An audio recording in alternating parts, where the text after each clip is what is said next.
Om Swastiastu, umat Dharma yang berbahagia dan seluruh masyarakat Indonesia maupun masyarakat dunia, bertemu kembali dengan Guru Mangku Ketut Adi Purnama. Tema hari ini yang ingin kami bawakan yaitu tentang tema pernikahan, ya, tema pernikahan.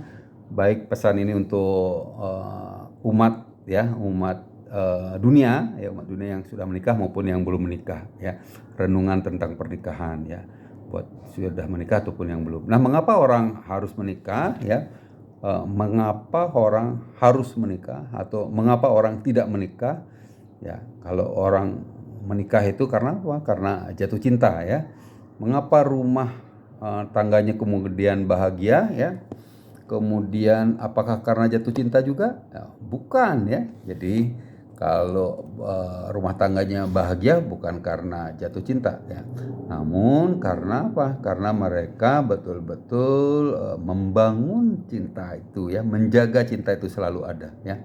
Jatuh cinta tuh sangat gampang, ya, 10 menit juga bisa. Tetapi membangun cinta, menjaga cinta itu susah sekali. Perlu waktu seumur hidup, ya. Perlu kesabaran tanpa batas, ya. Perlu kesabaran tanpa batas. Kemudian mengapa jatuh cinta itu gampang, ya? Karena saat kita jatuh cinta, ya, sering disebutkan bahwa cinta itu buta, ya.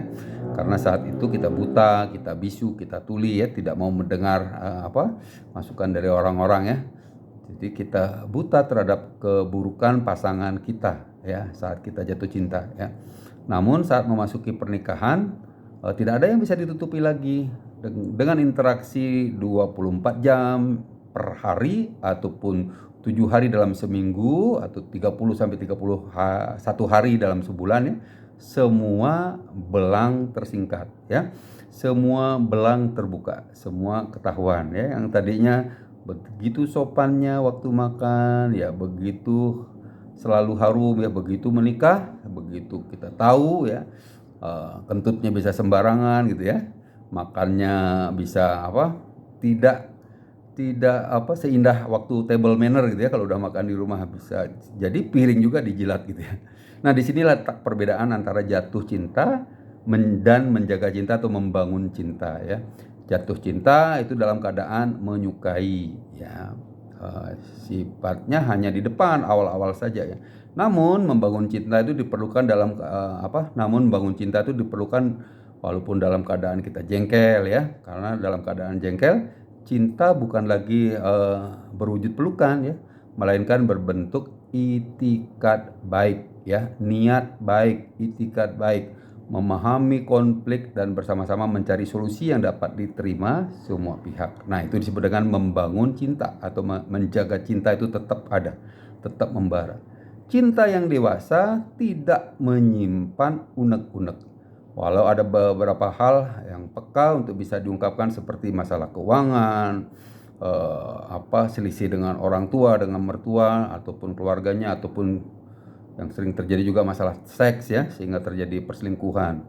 Namun sepeka apapun masalah itu perlu dibicarakan agar kejengkelan tidak berlarut, ya, tidak menjadi berlarut-larut, ya. Di permasalahan kecil karena dibiarkan, ya, tidak diselesaikan bisa bertumpuk, ya, menjadi segunung masalahnya, ya, menjadi api dalam sekam. Nah, syarat untuk keberhasilan pembicaraan adalah kita bisa saling menjaga perasaan atau memperhitungkan perasaan pasangan kita.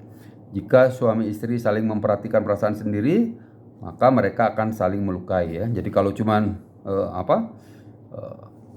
kalau orang Sunda bilang pa aing-aing gitu, ya. Nah, dia setelah menyakiti tapi dia tidak menjadikan posisi dia di posisi sebaliknya, ya. Jadi mereka akan saling melukai, ya. Jika dibiarkan berlarut, mereka bisa saling memusuhi dan rumah tangga yang sudah berubah bukan seperti surga, ya, bukan kedamaian yang ada, tapi api neraka, ya, panas membara, ya. Jadi kalau sudah saling menyakiti, saling membalas gitu, ya, itu akan menemui neraka di dalam perkawinan. Nah, apakah kondisi seperti ini bisa diperbaiki? Tentu saja bisa, ya. Saat masing-masing mengingat komitmen awal pada saat mereka pacaran dulu, pada saat melamar dulu ya.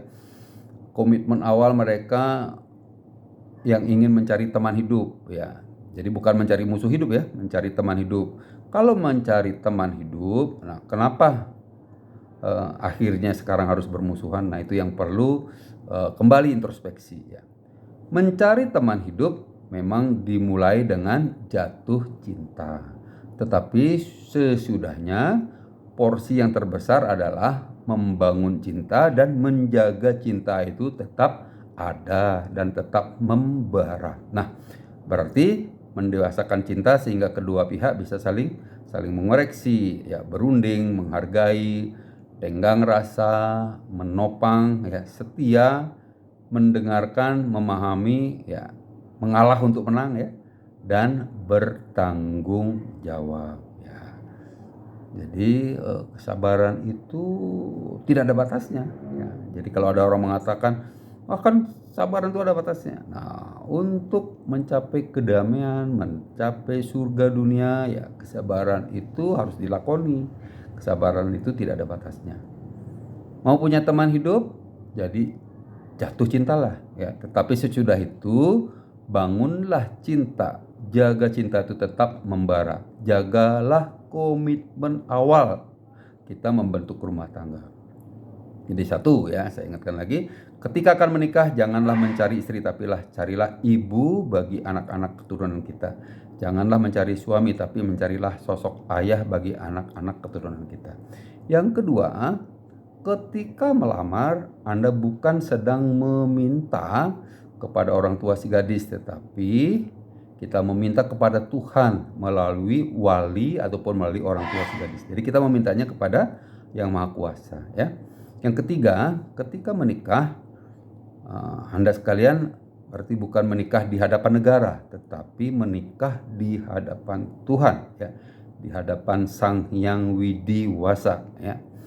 Nah, yang keempat, ketika menempuh hidup berkeluarga, sadarilah bahwa jalan yang akan dilalui tidak melalui jalan bertabur bunga saja, ya, namun juga akan melalui semak belukar yang penuh onak dan duri, ya. Ada lumpur, ada kerikil dan lain-lain. Yang kelima, ketika biduk rumah tangga oleng, jangan saling berlepas tangan, tetapi sebaliknya justru semakin erat berpegangan tangan. Ya, yang keenam, ketika telah memiliki anak, jangan bagi cinta Anda kepada suami, istri, dan anak Anda, tetapi cintailah istri Anda, suami Anda 100%, dan cintai anak Anda masing-masing juga 100%. Jadi jangan dibagi ya. Jadi semuanya harus sama 100%. Yang tujuh, ketika Anda adalah suami, boleh Anda bermanja-manja kepada istri, tetapi jangan lupa untuk bangkit secara bertanggung jawab apabila istri membutuhkan pertolongan Anda, ya. Ketika Anda adalah seorang istri, tetaplah berjalan dengan gemulai dan lemah lembut, tetapi selalu berhasil menyelesaikan semua pekerjaan, ya, terutama pekerjaan rumah tangga, ya, tentu tetap dengan dibantu dan didukung oleh suami. Yang kesembilan, ketika mendidik anak, jangan pernah berpikir bahwa orang tua yang baik adalah orang tua yang tidak pernah marah kepada anak. Sekali lagi ya, ketika mendidik anak, jangan pernah berpikir bahwa orang tua yang baik adalah orang tua yang tidak pernah marah kepada anak, ya. Karena orang tua yang baik adalah orang tua yang jujur kepada anak, yang tegas, yang punya memberikan aturan, ya, yang selalu ada reward and punishment. Kemudian yang 10, ketika anak bermasalah, yakinilah bahwa tidak ada seorang anak pun yang tidak mau bekerja sama dengan orang tua, ya. Yang ada adalah anak yang merasa tidak didengar oleh orang tuanya. Jadi ketika kita menjadi orang tua, ya jadilah pendengar yang baik, ya. Apalagi ketika anak-anak kita bermasalah. Jadi sekali lagi yang ke-10, ketika anak bermasalah, yakinilah bahwa tidak ada seorang anak pun yang tidak mau bekerja sama dengan orang tua. Yang ada adalah anak yang merasa tidak dihargai oleh orang tua. Jadi hargai anak dan dengar, ya. Kemudian yang ke-11, ketika ada pria idaman lain atau pil, ya, jangan diminum. Ya, cukuplah suami sebagai obat. Ya. Yang ke-12, jika ada will atau wanita idaman lain, jangan dituruti. Ya, cukuplah istri sebagai labuhan hati. Ya, istri idaman suami tempat singgasana ya, istri. Nah, ke-13, ketika memilih potret keluarga, pilihlah potret keluarga sekolah yang berada dalam proses pertumbuhan menuju potret keluarga bahagia. Ya. Yang ke-14, jika ingin langgeng dan harmonis, gunakanlah formula 7K atau 7K ya, 7K. 1. Ketakutan akan Tuhan, K yang ke-1. K yang kedua, kasih sayang. K yang ketiga, kesetiaan. K yang keempat, komunikasi dialogis ya. K yang kelima, keterbukaan. K yang keenam, kejujuran. K yang ketujuh, kesabaran. Rahayu, saya kira cukup untuk renungan hari ini tentang hidup keluarga suami istri ya. Yang kira itu pada siang hari ini saya tutup dengan Pramo Santi, Om Santi Santi Santi Om.